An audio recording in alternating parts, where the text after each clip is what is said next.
परमेश्वर का हम धन्यवाद करते हैं सभी मसीह भाई बहनों को। जय मसीह की। मेरे प्यारों, आइए प्रभु का वचन सुने और अपने जीवन में जो भी दुख परेशानियां है प्रभु के हाथ में सौंप दे। क्या जाने प्रभु की दया हो और आप वचन सुनते सुनते भले चंगे हो जाए। तो जो लोग ने कृपया इस चैनल को सब्सक्राइब कर दे। तो मैं आज का वचन लाया हूं शांति के लिए, कि मनुष्य को शांति नहीं मिलती और वो जगह जगह भटकता रहता है। कुछ लोग तो सोचते हैं कि शांति, धन संपत्ति मैं पा लूंगा तो मैं शांति पा लूंगा, उससे मेरा सब काम हो जाएगा। कुछ लोग जमीन जायदाद, कुछ लोग परिवार, अनेक अनेक तरह का शांति की खोज में लोग दर दर भटक रहे हैं। पाने के बाद भी उन्हें शांति मिल नहीं रहा है। कितने लोग तो प्रयास करते करते अपने जीवन को गंवा दे रहे हैं, परंतु शांति उन्हें नहीं मिल रहा है। तो आज का वचन उस शांति के लिए है जो परमेश्वर आपको वह वचन देंगे। हालेलुया। तो परमेश्वर के हम वचनों में बने, तभी हमारे जीवन का जो शांति छीना गया है वह शांति आपको फिर से मिले और आप आनंदित हों। तो विश्वास के साथ मेरे प्यारों, आइए इस परमेश्वर के वचन को सुने और अपने जीवन में प्रभु का आशीष पावे। तो मैं इस वचन को पढ़ता हूं, आप इस ध्यान से सुने। यहाँ पर यशायाह का किताब अध्याय 66 और वचन नंबर 12। क्योंकि यहोवा यूं कहता है, देखो मैं उसकी ओर शांति को नदी के समान और जाति जाति के धन को नदी की बाढ़ के समान बहा दूंगा, और तुम उससे पियोगे, तुम उसकी गोद में उठाए जाओगे और उसके घुटने पर कुदाए जाओगे। हालेलुया। परमेश्वर की स्तुति हो। यहाँ पर प्रभु बता दिए स्पष्ट रूप से वचनों में कि जो शांति तुम्हें प्रभु देंगे वह कैसे देंगे। वह एक नदी के समान दे देंगे, और जाति जाति का जो धन संपत्ति है वह प्रभु आपको दे देंगे। एक नदी की बाढ़ के समान दे देंगे। जैसे लोग तरसते हैं पानी का ना, कि थोड़ा पानी आ जाता तो मेरा खेत सिंच जाता, परंतु जब बरसात होती है तो बहुतायत से होती है, या बाढ़ आ जाती है तो एकदम आजाद। वैसे ही आपके जीवन में जो पैसे की घटी है वो प्रभु क्या करेंगे, बाढ़ के समान, जैसे नदी का बाढ़ आता है वैसे प्रभु बहा देंगे और शांति को नदी के समान, हालेलुया, आपके जीवन में उड़ेल देंगे प्रभु। मेरे प्यारों, जब हम प्रभु के पास आते हैं तो प्रभु हमें वह शांति प्रदान करते हैं, और जब तक हम दूर रहते हैं, हम ढूंढते ढूंढते पा भी लेते हैं तो भी हमारा मन शांत नहीं रहता है, अशांति की ओर ही रहता है। क्योंकि बहुतों ने अपने जीवन को गंवाया है इस शांति की खोज में, परंतु शांति उन्हें नहीं मिली और अपने जीवन को ढहा दिए एक खड़हर की तरह।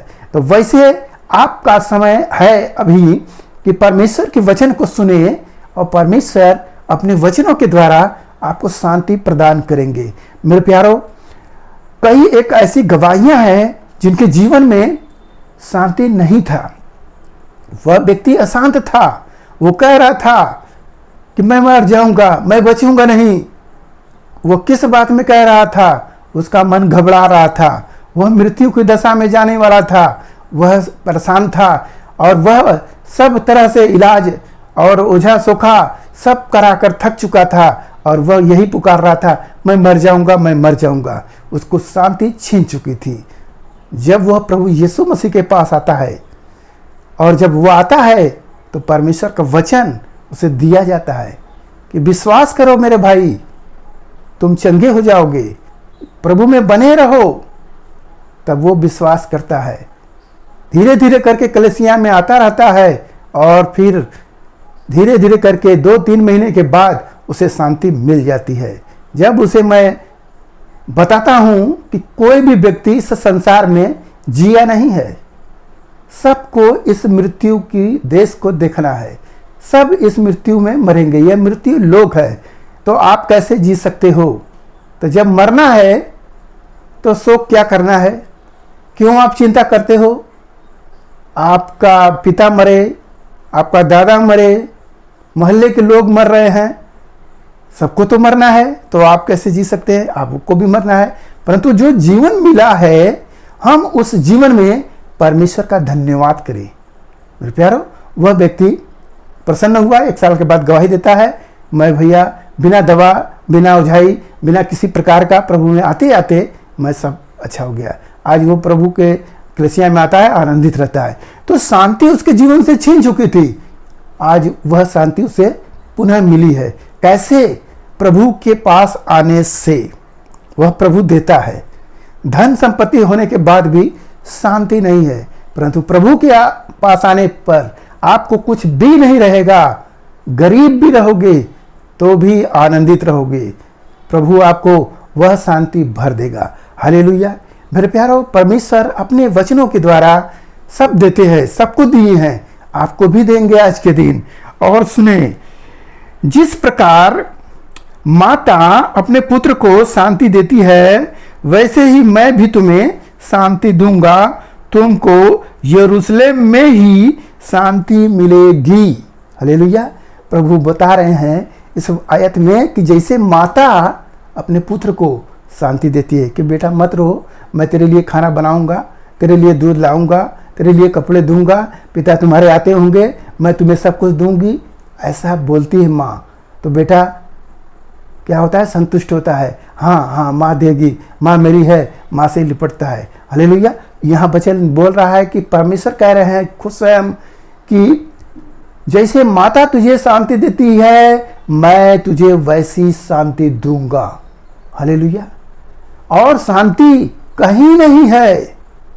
प्रभु बता रहे हैं कि शांति कहीं नहीं है, केवल यरूशलेम में है, यानी कि परमेश्वर के पवित्र मंदिर में है, परमेश्वर के वचनों में है। यह बात स्पष्ट कर ले। यदि आप ढूंढ रहे हैं जंगल जंगल, व्यक्ति व्यक्ति, किसी प्रकार से आप सोच रहे हैं कि आपको शांति प्राप्त हो जाएगी, तो यह आपका भूल है। जो परमेश्वर बोले हैं उसी वचन के अनुसार आपको शांति मिल सकता है। आप परमेश्वर के वचनों में बने रहो।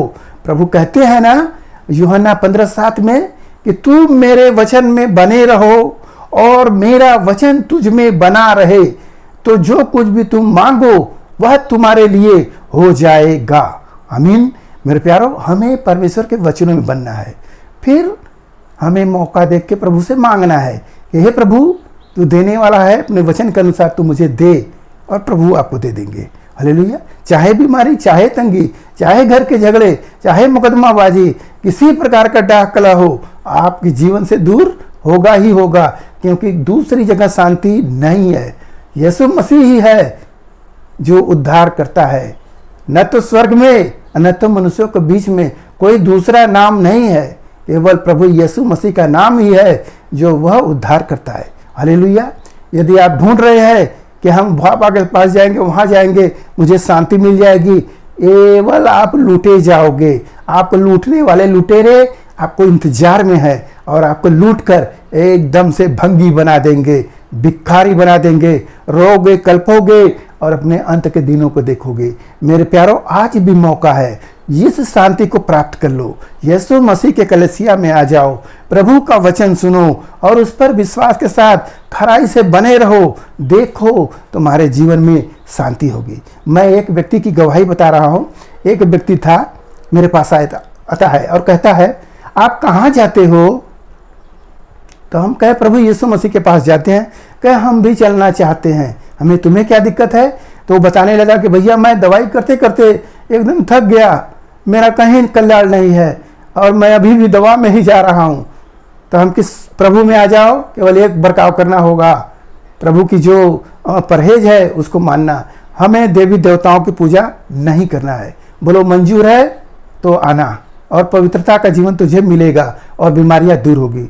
अब वो आया, 5 सप्ताह के बाद वो बता रहा है कि मैंने अपनी बीपी को टेस्ट कराया, जो बीपी मेरा कभी नहीं घट रहा था, शुगर लेवल कभी नहीं घट रहा था, वह आज नॉर्मल से भी नीचे है। और जिस डॉक्टर ने किया वो अचंभे से ताक रहा है और कह रहा है आप कौन सी दवाई खाते हैं, वो दवाई मुझे दो।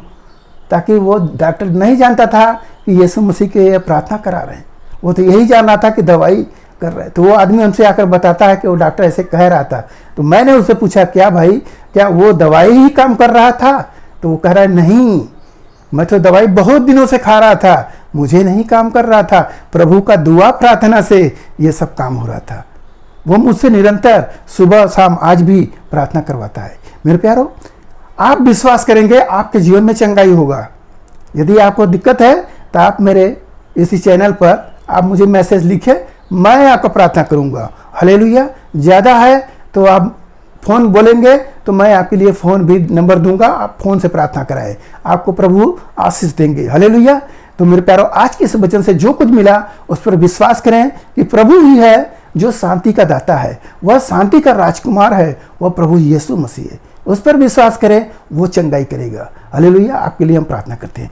महान परमेश्वर, माँ का धन्यवाद करते हैं इसमें से रहिए आज के दिन प्रभु जो यह वचन मिला, जितने सुने प्रभु उन्हें आशीष मिले, उनके घर परिवार में सुख शांति बनी रहे, सभी लोग भले चंगे रहे। मेरे प्रभु आज का वचन उनके हृदय की पट्टियों पर लिखी जाए, जैसे भाई ने देखा उन्हें आशीष मिले। धन्यवाद करते हुए प्रार्थना यीशु मसीह के नाम में, आमीन।